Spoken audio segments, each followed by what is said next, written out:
नमस्ते, मेरा नाम है याज्ञवल्क्य। बांग्लादेश प्रकरण को लेकर, उस एपिसोड को लेकर बहुत सारे वीडियो, बहुत सारी तस्वीरें सोशल मीडिया पे वायरल हैं। आप भी देख रहे होंगे, मैं भी देख रहा हूं। अब इन तस्वीरों, इन वीडियो को लेकर हमेशा से एक बात रहती है कि इसे कितना सच मानना है, कितना सच नहीं मानना है, क्योंकि वीडियो पर कुछ अंकित नहीं होता कि आप सुनिश्चित कर लें कि यही सच है जो दिख रहा है। इस मामले को लेकर भारत सरकार के विदेश मंत्री या कि भारत सरकार ने देश की संसद में विस्तार से जानकारी दी है। विदेश मंत्री सुब्रमण्यम जयशंकर लोकसभा और राज्यसभा ने देश के दोनों सदनों में पहुंचे और उन्होंने जो जानकारी लोकसभा में दी उसी को राज्यसभा में दोहराया।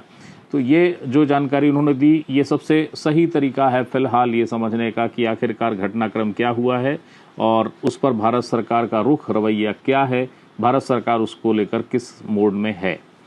तो सुब्रमण्यम जयशंकर जी यानी भारत के विदेश मंत्री ने जो नोट पढ़ा है, जो जानकारी दी है, स्थितियों को लेकर जो बात कही है, वो इंग्लिश में है। तो मैं उसका हिंदी तर्जुमा आपको बता रहा हूँ।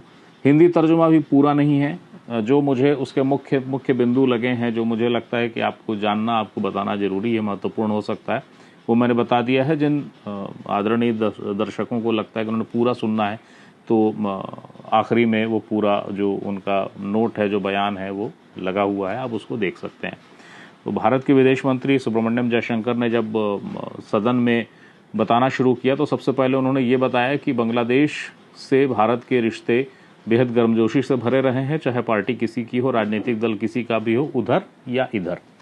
फिर उन्होंने बताया कि 2024 का जो चुनाव बांग्लादेश का हुआ था, उस चुनाव के दौरान ही बांग्लादेश की राजनीति में तनाव और ध्रुवीकरण हो रहा था, बहुत तेजी से ध्रुवीकरण हो रहा था। सरकार ने बताया कि जून में बांग्लादेश में छात्र आंदोलन शुरू हुआ। छात्र आंदोलन शुरू होने के बाद स्थितियां जो है तनाव की और ध्रुवीकरण की, ये और तेज होने लगी।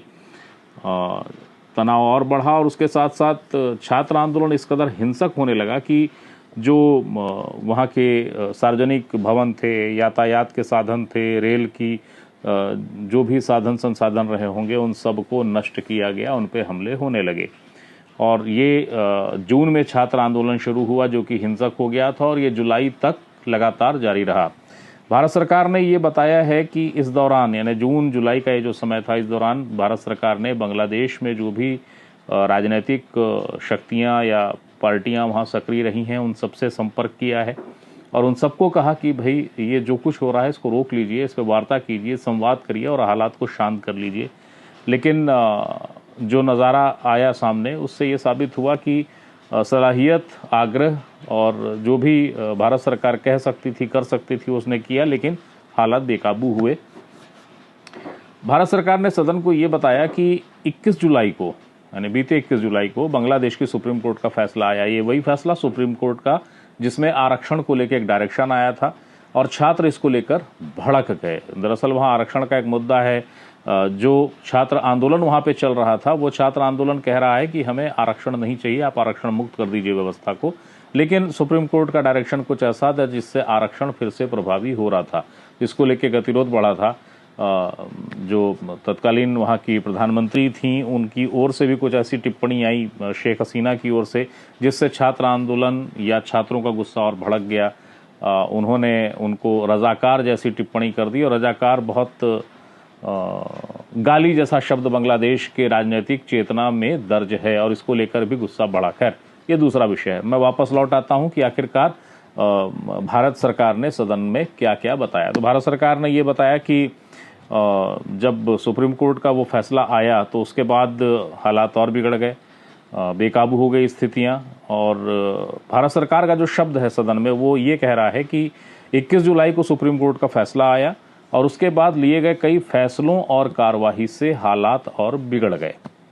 हालात इस कदर बिगड़े कि फिर एक सूत्रीय एजेंडा सामने आया। ना, वो जो आंदोलन चल रहा था उसका एक सूत्रीय एजेंडा हो गया, वो आरक्षण और तमाम तरह की चीज़ें दरकिनार हो गई। एक सूत्रीय मांग सामने आई कि शेख हसीना जो हैं बांग्लादेश की प्रधानमंत्री, वो पद छोड़ दें। और ये उग्र आंदोलन चलता रहा। इसमें कई तरह की चीज़ें जुड़ी हैं जो हमको सोशल मीडिया पे दिखती हैं, पर सरकार ने उनका कोई जिक्र नहीं किया। सरकार ने सिर्फ इतना कहा है कि 4 अगस्त को हाल और बिगड़ गया और पुलिस थाने, सरकारी संस्थान, ये जितने भी थे, इन पे हमले तेज हो गए, पुलिस वालों पर हमले तेज हो गए और हिंसा का स्तर इतना बेकाबू हो गया कि जितनी भी सरकारी संपत्तियां थीं या सरकार से जुड़े लोग थे, उनकी जो संपत्तियां थीं उनको जला के राख कर दिया गया। सरकार ने ये जानकारी देते हुए ये भी बताया है, भारत सरकार के विदेश मंत्री ने देश की संसद को जानकारी दी है कि जो बांग्लादेश में जो मौजूद अल्पसंख्यक हैं, उनके जो व्यावसायिक प्रतिष्ठान हैं और जो मंदिर हैं, हमले वहाँ पर भी हुए हैं। लेकिन सरकार ने ये कहा है कि इसकी सटीक संख्या या हमले की जो व्यापकता है उसको लेकर अभी आंकड़ा संकलित हो रहा है, अभी तुरंत बता पाना बहुत मुश्किल है, उसके लिए जद्दोजहद जारी है। सरकार ने जो वहाँ पे हमारे दूतावास हैं भारत के, उसको लेकर बताया है कि चटगांव, राजशाही, कुलना और सिलहट 4 जगह यहाँ पे भारत के सहायक उच्चायोग हैं और बांग्लादेश सरकार से ये अपेक्षा की है भारत सरकार ने कि वो इन जो प्रतिष्ठान हैं, जो भारत के उच्चायोग हैं, इनको लेकर सुरक्षा जो भी आवश्यक होती है वो उसको प्रदान करेगी। भारत सरकार ने बताया है कि इस बारे में बात हुई है। भारत सरकार ने बांग्लादेश में जो अल्पसंख्यक हैं, जिनके बारे में सरकार कह चुकी है कि उन पर हमले हो रहे हैं, मंदिरों पे हमले हो रहे हैं, इसको लेकर भी भारत सरकार ने सदन में कहा है कि वो हालात में नज़र बनाए हुए है और उन हालात में अल्पसंख्यक भी शामिल हैं। जो भारत के नागरिक हैं वहाँ पे बांग्लादेश में, उनकी संख्या भारत सरकार ने 19,000 बताई है कि ये नियमित रूप से वहाँ रहते थे और उनमें से 9,000 छात्र हैं। भारत सरकार ने ये कहा है कि अधिकांश छात्र लौट आए हैं भारत, लेकिन कुछ छात्र और जो नागरिक अभी शेष हैं वहाँ, उन पर भी नज़र बनी हुई है। शेख हसीना को लेकर उन्होंने भारत सरकार ने सदन को बताया है कि वो बहुत ही शॉर्ट नोटिस पे भारत पहुंची और यहाँ आने के पहले उनकी बांग्लादेश के जो सेना प्रमुख जितने भी थे उन सबसे उनकी चर्चा हुई थी, उसके बाद आई हैं और वो इस समय भारत में एक सेफ हाउस में हैं। इसके अलावा जो सरकार ने सदन को बताया है उसमें एक अहम बात ये थी कि कानून व्यवस्था जो बांग्लादेश की स्थिति आज है उस पर नज़र बनी हुई है बेहद गंभीरता से, ये सरकार ने दोहराया है। सरकार ने ये कहा है कि बांग्लादेश की सीमा पर जो सीमा सुरक्षा बल और तमाम जो बाकी फोर्स है उसको हाई अलर्ट पर रखा गया है। अब ये वो महत्वपूर्ण चीज़ें थी जो भारत सरकार ने देश की संसद को बताई है। कुछ चीज़ें शेख हसीना को लेकर जान लीजिए। शेख हसीना जी यानी बांग्लादेश की पूर्व प्रधानमंत्री जो कि इस्तीफा देकर भारत आई, उनको लेकर सूचनाएं अभी जबकि मैं आपसे बात कर रहा हूँ वो ये है कि वो भारत में ही हैं, सेफ हाउस में उनको रखा गया है। उनके जो पुत्र हैं साजिब वाजिद, उनका बयान आया है कि उन्होंने कहीं भी कोई शरण नहीं मांगी है, लेकिन उनके पुत्र ने ये कहा है कि अब वो राजनीति में नहीं लौटेंगी। बांग्लादेश के हालात से बेहद दुखी हैं उनकी माँ और 3-4 बार इस बात को उनके पुत्र ने कहा है कि किसी भी सूरत में वो राजनीति में नहीं आएंगे और उन्होंने कोई शरण नहीं ली है। बांग्लादेश से जो तस्वीरें और वीडियो आ रहे हैं, मैं फिर बता दूं, ये बताया जा रहा है कि बांग्लादेश से तस्वीरें हैं, वीडियो हैं, इसकी कोई पुष्टि नहीं है, खंडन भी नहीं है। तो उनको लेकर खासी नाराज़गी है। जो तस्वीरें आ रही हैं सामने और जिस तरीके की चीज़ें दिख रही हैं वो इस बात का भरोसा करने को विवश करती हैं कि इस आंदोलन को, यदि ये आंदोलन है तो अव्वल तो इसे आंदोलन न माना जाए और दूसरा छात्र आंदोलन तो एक कतई नहीं है। तो ये वो सारी बातें हैं जो आज देश की संसद में भारत सरकार ने बताई और उसके साथ साथ कुछ मिली जुली और चीज़ें जो इस प्रसंग से जुड़ रही थी वो मैं आपको बताने आया था। कोई और मसला, कोई और सूचना, कोई और जानकारी आती है मेरे पास तो बताने मैं आपके पास फिर आऊँगा, क्योंकि हर सूचना और हर जानकारी पे अधिकार आपका है। मैं विदा ले रहा हूँ, लेकिन अगर आपको भारत की संसद में भारत के विदेश मंत्री का बयान सुनना हो तो आप कंटिन्यू रहिएगा मेरे इस संवाद के बाद। अब जबकि मैं विदा हो रहा हूँ वो वीडियो चलेगा। नमस्कार। Thank you very much, sir. आप बैठे बैठे अनऑफिशियली डिबेट बंद कर दो इस सदन में। माननीय, मैं सबको बोलता हूं, सबके लिए बोला हूं, सबके लिए बोला हूं। रिकॉर्ड में नहीं जाता कुछ भी, क्यों सदन में व्यस्त है। माननीय विदेश मंत्री जी। Speaker sir, I rise to apprise this august House of certain recent developments pertaining to Bangladesh. As honorable members are aware, India-Bangladesh relations have been exceptionally close for many decades over many governments. Concern about recent violence and instability there is shared across the political spectrum. Speaker, sir, since the election in January 2024, there has been considerable tension, deep divides, and growing polarization in Bangladesh politics. This underlying foundation aggravated a student agitation that started in June this year. There was growing violence, including attacks on public buildings and infrastructure, as well as traffic and rail obstruction. The violence continued through the month of July. Throughout this period, we repeatedly counseled restraint and urged that the situation be diffused through dialogue. Similar urgings were made to various political parties, political forces with whom we were in touch. Speaker, sir, despite the Supreme Court judgment on 21 July, there was no let-up in the public agitation.